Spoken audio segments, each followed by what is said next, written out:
What if I told you that being liked by everyone is a form of emotional prison? Not the kind with iron bars and guards, but a psychological one you built for yourself. We are told from childhood that being popular or nice is the ultimate goal for a happy life. But trying to please every single person you meet is a recipe for absolute exhaustion. It is a burden that weighs down your soul and keeps you from being who you truly are. This isn't just about being a nice person or having good manners. It is a deep-seated survival mechanism that often does more harm than good. We often think that if everyone likes us, we are safe from judgment and pain. But in reality, if everyone likes you, it usually means you aren't standing for anything at all. It means you have polished away your unique edges until there is nothing left of the real you. You become a mirror, reflecting what others want to see instead of being a light of your own. This constant pursuit of universal approval is not just tiring, it is mathematically impossible. Think about it for a moment. Every person has their own biases, their own history, and their own broken pieces. How can you possibly fit into the puzzle of 8 billion different people? You can't. And trying to do so is like trying to catch the wind with your bare hands. It is time to redefine what it means to be accepted and what it means to be free. Maybe the fear of being disliked is actually the fear of being seen. We hide our true selves because we think the raw version of us won't be enough. But the truth is, the more you try to be everything to everyone, the less you become to yourself. Let's explore why we feel this desperate need for total approval and why it's okay to let it go. We are going to look at 3 specific types of people who struggle with this, and maybe you will find yourself among them. Understanding these patterns is the first step toward reclaiming your personal power. It's not about becoming cold or heartless toward others. It's about building a foundation of self-respect that doesn't crumble when someone sighs or looks away. Let's start with the first type, the chronic peacemaker. These are the individuals who would rather set themselves on fire than let someone else feel a moment of discomfort. For the chronic peacemaker, conflict is not just an argument, it feels like a threat to their very existence. They grew up learning that their value was tied to how little trouble they caused. Maybe you were the child who had to keep the peace between parents, or the friend who always smoothed things over. You learned to read the room before you even learned to read your own heart. For you, a single person disliking you feels like a loud alarm bell ringing in your head. You spend hours replaying conversations, wondering if you said something wrong or if your tone was off. You apologize for things that weren't even your fault, just to make the tension go away. This behavior comes from a place of deep-seated fear, a fear that if you show your true colors, you will be abandoned. So you wear a mask of constant agreement and kindness, but this mask is heavy and it is suffocating your true personality. Every time you say yes when you want to say no, a small part of your spirit withers away. You are so busy managing other people's emotions that you have no room left for your own. This leads to a quiet resentment that builds up over the years until you don't even recognize yourself. The peacemaker doesn't realize that by avoiding conflict, they are also avoiding deep and honest connection. Because a relationship where you can't disagree is not a relationship, it is a performance. Now let's look at the second type, the validation seeker. These people don't just want to be liked, they need to be admired to feel like they even exist.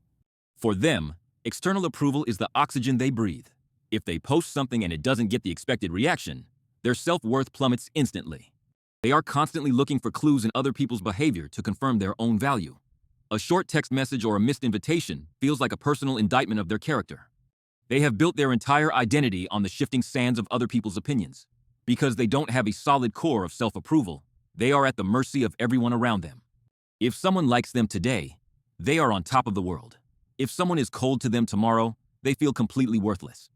This type of living is like being on a permanent emotional roller coaster that never stops. You are giving everyone else the remote control to your happiness. You walk into a room, and instead of asking if you like the people there, you ask if they like you.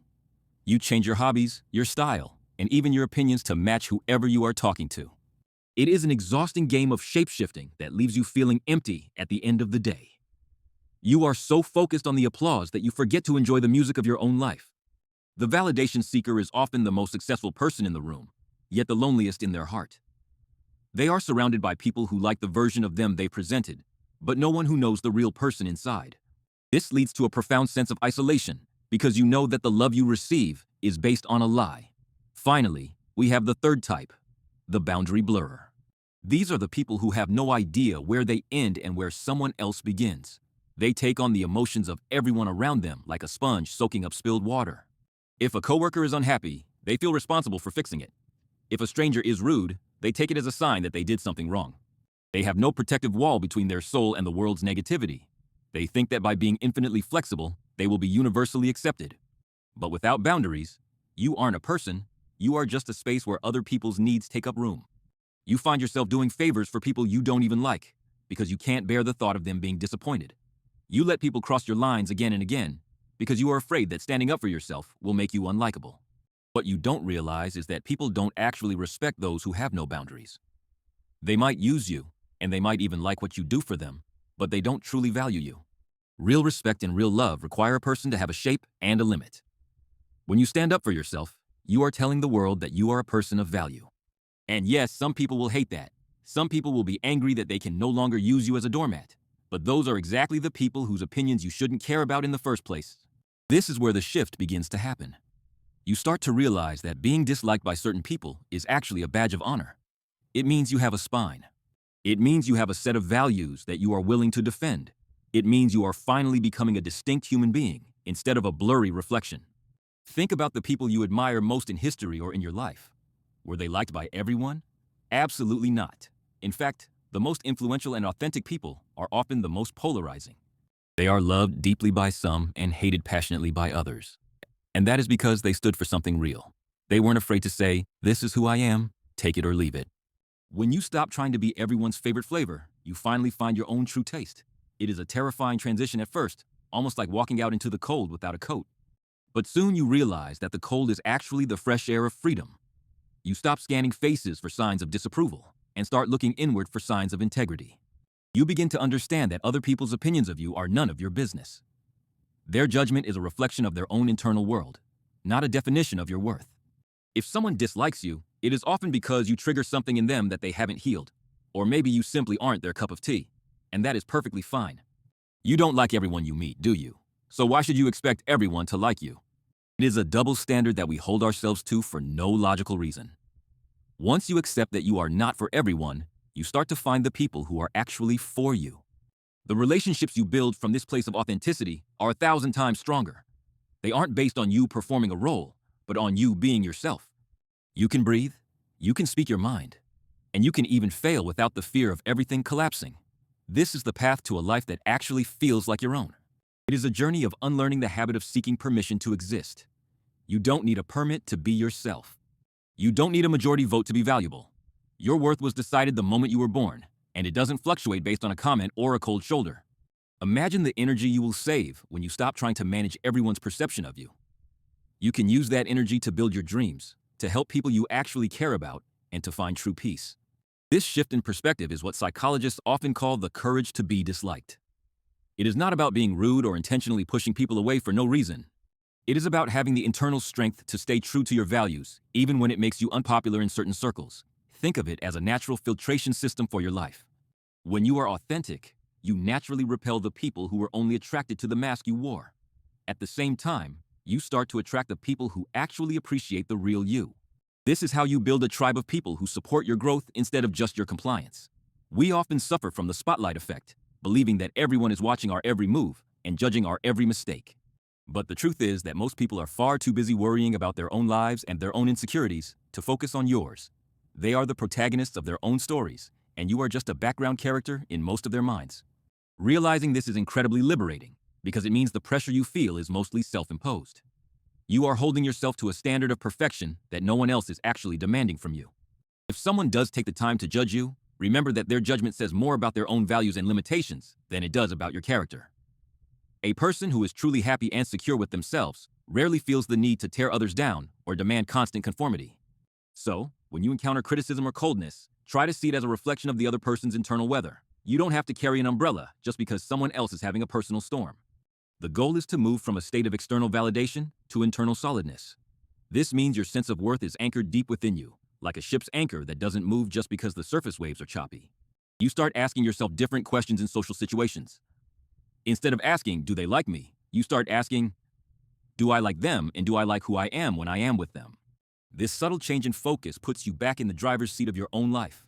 You begin to value your own time and your own peace of mind over the fleeting approval of strangers. You learn to say no with a smile and without an apology that lasts for 20 minutes. You understand that every time you say no to something that doesn't align with your soul, you are saying a powerful yes to yourself. This isn't a selfish act. It is an act of survival and self-respect. In the long run, people actually trust someone who can say no more than someone who always says yes. Because when a person who has boundaries says they support you, you know they actually mean it. Their kindness isn't a strategy to be liked, it is a genuine expression of their character. This is the difference between being a nice person and being a kind person. Nice people often act out of fear and the need for approval. Kind people act out of a place of strength and personal integrity. As you practice this, you will notice that your anxiety levels start to drop. You aren't constantly scanning the horizon for potential rejection because you have already accepted yourself.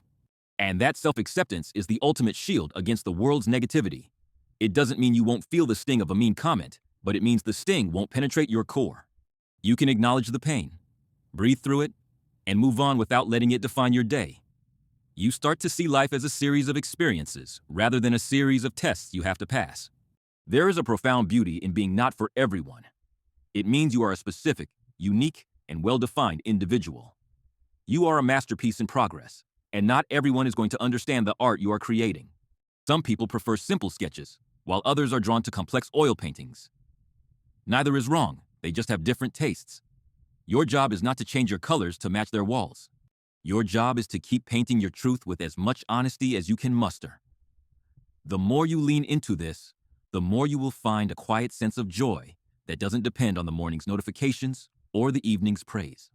You will find that the most important relationship you will ever have is the one you have with yourself when the lights are off and the world is quiet. If you are okay with that person, then you have already won the most important battle of your life. The rest of the world's opinions are just background noise in the beautiful symphony of your existence. You are allowed to be misunderstood. You are allowed to be disliked. And you are definitely allowed to be happy without anyone's permission but your own. This is the path to a life of true psychological freedom and lasting peace.